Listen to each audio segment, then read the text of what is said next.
Are you a YouTube creator or someone who has to give speeches or speak in public? Then you probably would benefit from this video.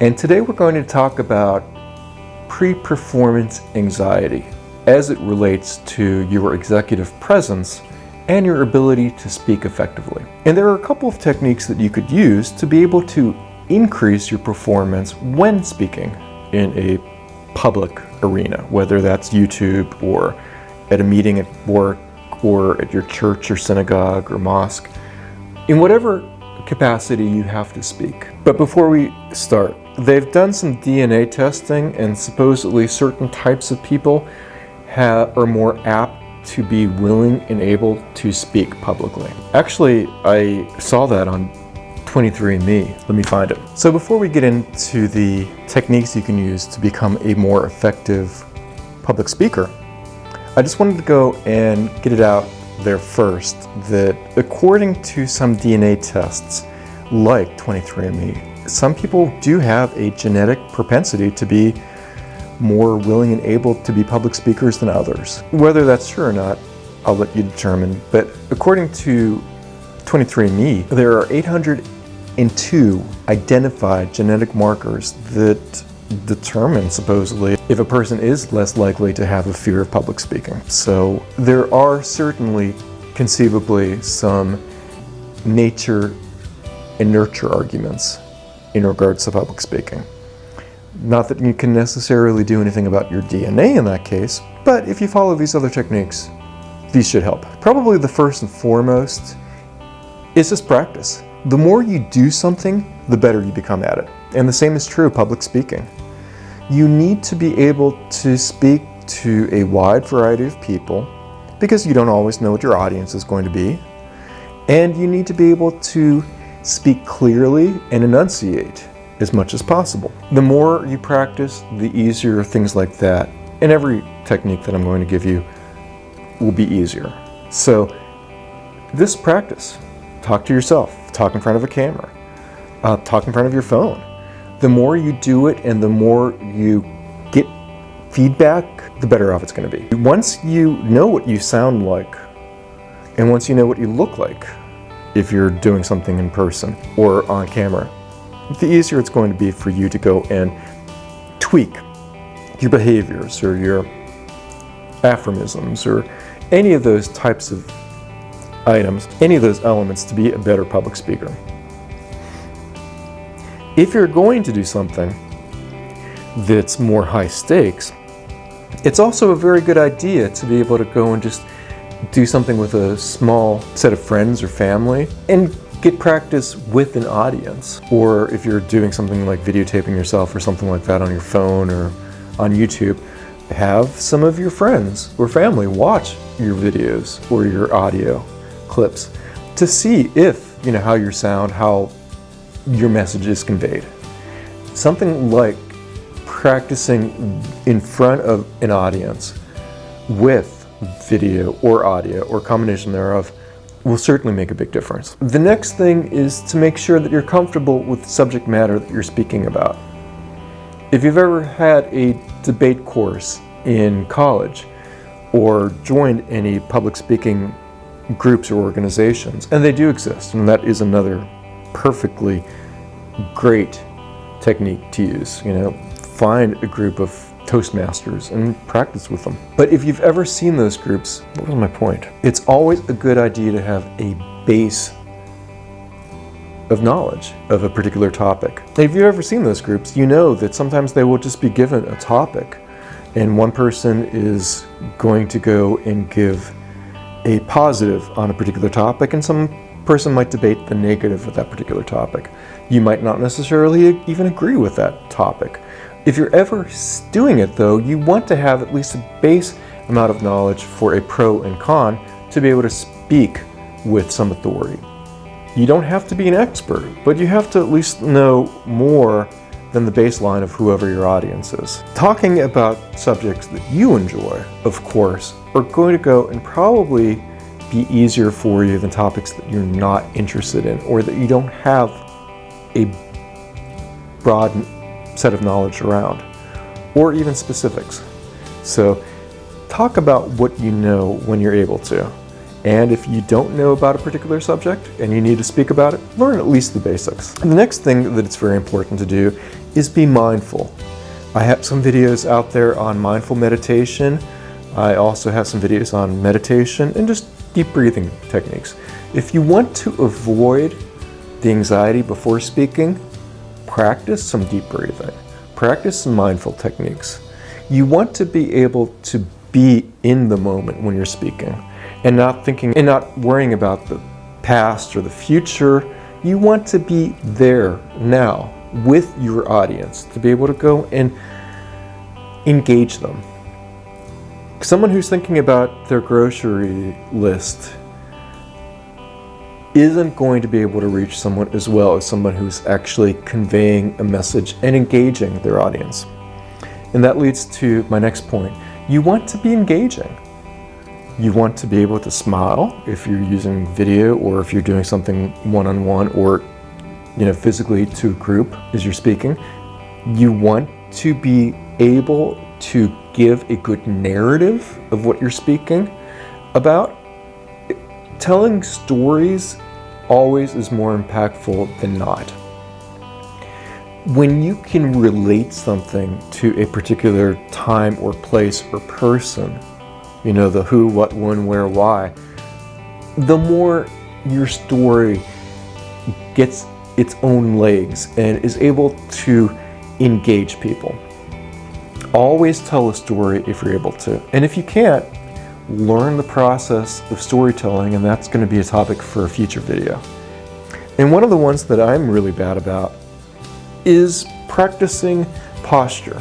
You want to be able to go and raise your shoulders, but not raise them like this. You want them to be raised and not lowered, in other words. You want to be able to have the right posture and position when you're speaking. Sitting up straight, or even better, if you're able to, stand. Using techniques like moving your arms, as long as they're not all the way out here. The rule is normally just move your arms within your confined space, no more than what you would normally take up, but not like this either. If you do something like this, you just kind of look diabolical. So you want to be able to open up a little bit, but not open up like this. Using techniques like this that is going to improve your posture, improve your body language, using gestures to be able to go and get your point across while telling a story in front of an audience is really going to help. Any of those techniques in and of themselves will be beneficial to you. Using a combination of some of them or all of them is even going to make it even better. So try those first, and then we're going to talk about topics like cadence, how you're getting your words out, using your breath, using your diaphragm, and speaking in a way that makes your voice sound better. You don't want to necessarily sound like this, where you're just going and doing things in a very monotone voice. That is going to turn people off. You want to be able to have some type of pitch differential when you speak. You might want to use pauses, and I did a really good video on that. I'll link that in the description below. But you don't want pauses that are 5 or 10 minutes long. I remember I had this one when I was in college. I was president of our Students with Disabilities organization. Not that I necessarily have a disability by myself, but my mom was actually a non-traditional student. After her car accident that nearly killed her, we were in the same school together. Actually, that's one of the reasons why I chose that particular alma mater. And we were both in the same organization together. We had this one woman, she was great. And she was very, very diplomatic. So much so that she didn't really speak until she completely enunciated and got her words in her brain right before she conveyed that to others. But you'd sit there with her, and sometimes her pauses would just be like, and she'd make a face like this, like you knew she was thinking, but she wasn't talking yet. And you'd just be like, okay, come on, get the words out, She was a great person. I don't want to say it was detrimental to her point, but it certainly didn't help her. So if you're using pauses, make sure that they're strategic and make sure that they get your point across. Pauses can be very beneficial. Conversely, you want to make sure you don't use filler words, ums, ahs, whatever. Whatever is one of my filler words. You might even hear it on some of my videos where I'm trying to go and enumerate a list of things, and I use whatever to basically say, okay, that's the end of the list. Words that are filler words take away from your message. Just the same as a long pause can. Just the same as raising an eyebrow or talking like this. People aren't listening when you're doing things like those.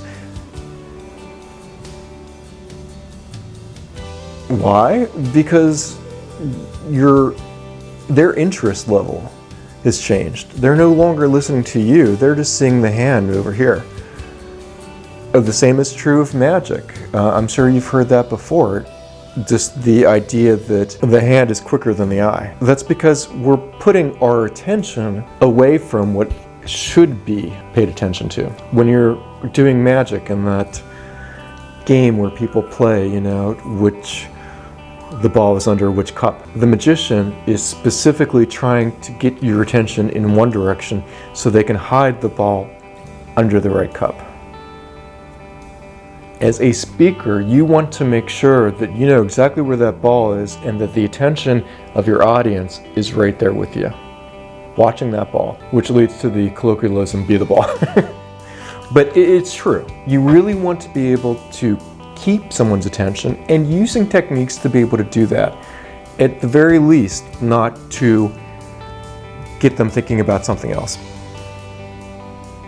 The other thing, and this is important I think for anyone who's public speaking, you don't want to be boring. And I know that that is very, very subjective, but again, you don't want to take their attention away from what you're saying, what your message you're trying to convey, by making something monotonous, making something so tangential that they won't know what you're actually even talking about.